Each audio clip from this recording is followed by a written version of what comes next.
ಭಯಪಟ್ಟು ಕುಳಿತುಕೊಂಡರೆ ಬದುಕುವುದು ಅಸಾಧ್ಯ. ತಪ್ಪೋ ಸರಿಯೋ ಹೆಜ್ಜೆ ಹಾಕಿ ನೋಡಿ.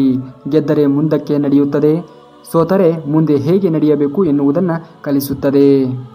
ನಾವು ನಮ್ಮ ಸ್ವಂತ ಸ್ನೇಹಿತರಾಗುವ ಶಕ್ತಿಯನ್ನು ಹೊಂದಿದ್ದೇವೆ ಮತ್ತು ನಮ್ಮ ಸ್ವಂತ ಮೂರ್ಖತನವನ್ನು ಹೊಂದಿದ್ದೇವೆ. ಸ್ವಯಂ ವಿನಾಶ ಮತ್ತು ನರಕಕ್ಕೆ 3 ದ್ವಾರಗಳಿವೆ. ಅದುವೇ ಕಾಮ, ಕೋಪ ಮತ್ತು ದುರಾಸೆ. ಸಂತೋಷ ಎನ್ನುವುದು ನಮ್ಮದೇ ಮನಸ್ಥಿತಿಯಾಗಿದೆ. ಅದು ಹೊರಗಿನ ಪ್ರಪಂಚದೊಂದಿಗೆ ಯಾವುದೇ ರೀತಿಯ ಸಂಬಂಧವನ್ನು ಹೊಂದಿಲ್ಲ. ಎಲ್ಲ ರೀತಿಯ ಕೊಲೆಗಾರರಿಗೆ ಹೋಲಿಸಿದರೆ ಸಮಯವೇ ಅಂತಿಮವಾಗಿದೆ, ಏಕೆಂದರೆ ಅದು ಎಲ್ಲವನ್ನ ಕೊಲ್ಲುತ್ತದೆ. ಜೀವನದಲ್ಲಿ ಆಸೆ ದುರಾಸೆಗಳನ್ನು ಕಡಿಮೆ ಮಾಡುವುದೇ ಸಂತೋಷದ ಕೀಲಿಕೈಯಾಗಿದೆ. ನಿಮ್ಮ ಕೆಲಸವನ್ನು ನೀವು ನಿಷ್ಠೆ ಮತ್ತು ಪ್ರಾಮಾಣಿಕವಾಗಿ ಮಾಡಿ. ಅದರಿಂದ ಯಾವುದೇ ರೀತಿಯ ಪ್ರತಿಫಲವನ್ನು ನಿರೀಕ್ಷಿಸಬೇಡಿ. ಹಿಂಡಿದ ಹಾಲು ತಕ್ಷಣವೇ ಮೊಸರಾಗದಂತೆ ಇಂದು ಮಾಡಿದ ಪಾಪ ಕೃತ್ಯಗಳ ಫಲ ತಕ್ಷಣ ಅನುಭವಕ್ಕೆ ಬರದಿರಬಹುದು. ಅದು ಬೂದಿ ಮುಚ್ಚಿದ ಕೆಂಡದಂತೆ ಸಮಯವನ್ನು ನೋಡಿ ಸರಿಯಾಗಿ ಸುಡುತ್ತದೆ. ಕಾಣದ ಕೈಗಳಿಂದ ಸಾವಿರಾರು ಕುತಂತ್ರಗಳು ನಡೆದರೆ ಏನಂತೆ, ಮೇಲೊಬ್ಬ ಎಲ್ಲವನ್ನ ವೀಕ್ಷಿಸುತ್ತಿರುವನು. ನಮ್ಮ ಕಣ್ಣೀರಿನ ಎಲ್ಲ ಹನಿಗಳಿಗೆ ನ್ಯಾಯ ನೀಡುವನು. ಅಧರ್ಮದ ಹಾದಿಯಲ್ಲಿ ಯಾವ ಅಡೆತಡೆಗಳು ಇರುವುದಿಲ್ಲ, ಆದರೆ ಅದು ಸೇರುವ ಗುರಿ ಮಾತ್ರ ನರಕ. ಧರ್ಮದ ಹಾದಿಯಲ್ಲಿ ಸಂಕಷ್ಟ ಅಡೆತಡೆಗಳು ಬರುತ್ತದೆ, ಆದರೆ ಅದು ಸೇರುವ ಗುರಿ ಮಾತ್ರ ಸ್ವರ್ಗ.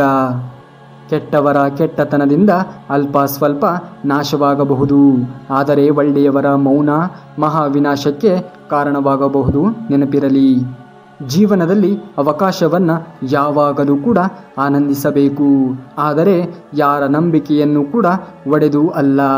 ನಿಮ್ಮ ಬಗ್ಗೆ ಎಂದಿಗೂ ಕೂಡ ಹೆಮ್ಮೆ ಪಡಬೇಡಿ. ಕಲ್ಲು ಕೂಡ ಭಾರವಾಗುತ್ತದೆ ನೀರಿನಲ್ಲಿ, ತನ್ನ ಅಸ್ತಿತ್ವವನ್ನು ಕಳೆದುಕೊಳ್ಳುತ್ತದೆ. ಬಾಡಿಗೆ ಮನೆಯಲ್ಲಿ ವಾಸ ಮಾಡುವ ನಾವು ನಮ್ಮ ಹಣವನ್ನು ಬಾಡಿಗೆ ಮನೆಯ ಸಿಂಗಾರಕ್ಕೆ ಬಳಸುವುದಿಲ್ಲ. ಮಾಲೀಕನ ಅಧಿಕಾರದಲ್ಲಿರುವ ಮನೆಯನ್ನು ನಾವು ಬಿಡಲೇಬೇಕಲ್ಲವೇ? ಈ ದೇಹವು ಕೂಡ ಹಾಗೆ ಬಾಡಿಗೆಯ ಮನೆ ಇದ್ದಂತೆ, ನಮ್ಮ ಸ್ವಂತದ್ದಲ್ಲ.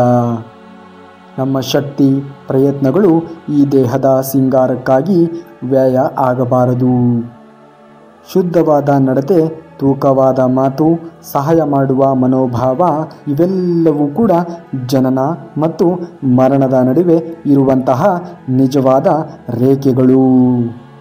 ಈ ರೇಖೆಯಲ್ಲಿ ಇರುತ್ತದೆ ಅಂಥವರಿಗೆ ಭಗವಂತ ಅದೃಷ್ಟದ ರೇಖೆಗಳನ್ನು ದಯಪಾಲಿಸುತ್ತಾನೆ. ಕಾಯಬೇಕು ಅಷ್ಟೇ. ಕಷ್ಟಗಳಿಗೂ ಸಾವಿದೆ. ಗೆಳೆತನ ಎಂದರೆ ಶ್ರೀಕೃಷ್ಣ ಮತ್ತು ಸುಧಾಮರಂತಿರಬೇಕು. ಒಬ್ಬರು ಏನನ್ನೂ ಕೇಳಲಿಲ್ಲ, ಇನ್ನೊಬ್ಬ ಏನನ್ನೂ ಕೊಟ್ಟು ಹೇಳಲಿಲ್ಲ. ಮನುಷ್ಯನ ಗುಣಗಳು ಎಲ್ಲದಕ್ಕೂ ಕಾರಣ. ಶ್ರೇಷ್ಠ ಗುಣಗಳು ಮನುಷ್ಯನಲ್ಲಿ ದೈವತ್ವಕ್ಕೆ ಕಾರಣವಾದರೆ, ಕೆಟ್ಟತನವು ಅಸುರತ್ವಕ್ಕೆ ಕಾರಣವಾಗುತ್ತವೆ. ಅಸುರತನದಿಂದ ದುಃಖವೇ ಪ್ರಾಪ್ತಿಯಾಗುತ್ತವೆ. ನೆನಪಿರಲಿ, ಅವಕಾಶ ಸಿಕ್ಕಿತ್ತು ಅಂತ ಅವಮಾನ ಮಾಡಬೇಡ. ಸಮಯ ಎಲ್ಲರಿಗೂ ಅವಕಾಶವನ್ನು ಮಾಡಿಕೊಡುತ್ತದೆ. ಕೋಪ ಎಲ್ಲರಿಗೂ ತಕ್ಷಣಕ್ಕೆ ಬರುತ್ತದೆ, ಆದರೆ ತಾಳ್ಮೆ ಅನ್ನುವುದು ಬದುಕನ್ನು ಚೆನ್ನಾಗಿ ಅರಿತವನಿಗೆ ಬರುತ್ತದೆ. ನಮ್ಮೊಳಗೆ ಸಮಾಧಾನ ಇಲ್ಲದಿದ್ದರೆ ಹೊರ ಜಗತ್ತಿಗೆ ಶಾಂತಿ ಹುಡುಕಲು ಸಾಧ್ಯವಿಲ್ಲ. ಯಾರನ್ನ ನೋಯಿಸಲು ಇಷ್ಟವಿರದ ಮನಸ್ಸುಗಳಿಗೆ ಅತಿ ಹೆಚ್ಚು ಕಷ್ಟಗಳು ಬರುತ್ತವೆ. ಖಾರಕ್ಕೂ ಅಹಂಕಾರಕ್ಕೂ ಒಂದೇ ವ್ಯತ್ಯಾಸ. ಖಾರಕ್ಕೆ ನಾವೇ ನೀರನ್ನು ಕುಡಿಯುತ್ತೀವಿ, ಅಹಂಕಾರಕ್ಕೆ ಕಾಲವೇ ನೀರು ಕುಡಿಸುತ್ತದೆ. ಮೌನಕ್ಕಿಂತ ಒಳ್ಳೆಯ ಉತ್ತರವಿಲ್ಲ. ಕ್ಷಮಿಸುವುದಕ್ಕಿಂತ ದೊಡ್ಡ ಶಿಕ್ಷೆ ಇಲ್ಲ. ಮನಸ್ಸಿಗಿಂತ ಒಳ್ಳೆಯ ಸ್ನೇಹಿತನಿಲ್ಲ. ಕೋಪಕ್ಕಿಂತ ದೊಡ್ಡ ಶತ್ರು ಇಲ್ಲ. ತಾಳ್ಮೆಗಿಂತ ಒಳ್ಳೆಯ ಪರಿಹಾರವಿಲ್ಲ.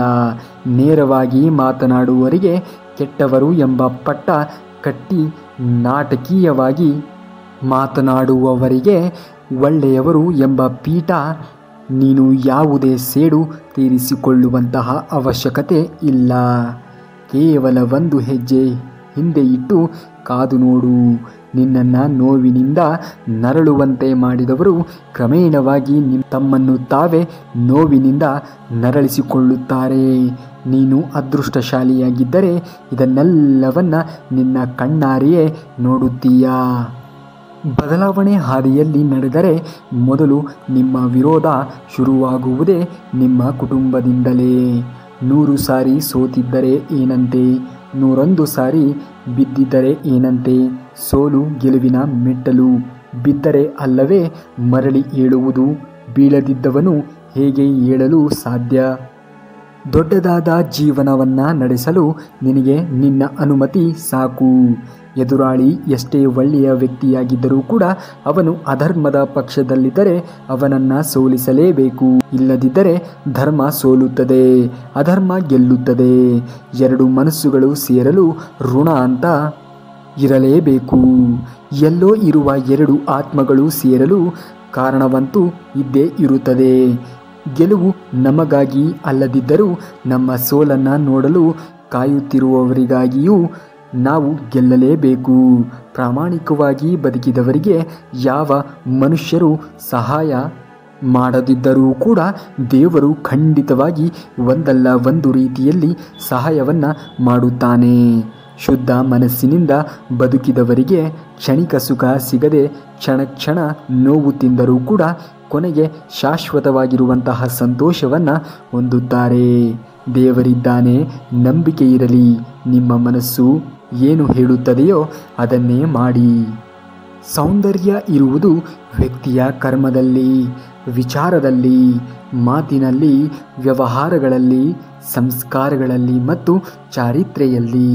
ಪ್ರಪಂಚ ಹೇಗಿದೆ ಅಂದರೆ ತನಗಾದರೆ ಮಾತ್ರ ಅದು ನೋವು. ಇನ್ನು ಇದೇ ರೀತಿಯಾಗಿರುವಂತಹ ಮಾಹಿತಿಗಳಿಗಾಗಿ ತಪ್ಪದೇ ನಮ್ಮ ಚಾನಲ್ನ ಸಬ್ಸ್ಕ್ರೈಬ್ ಮಾಡ್ಕೊಳ್ಳಿ.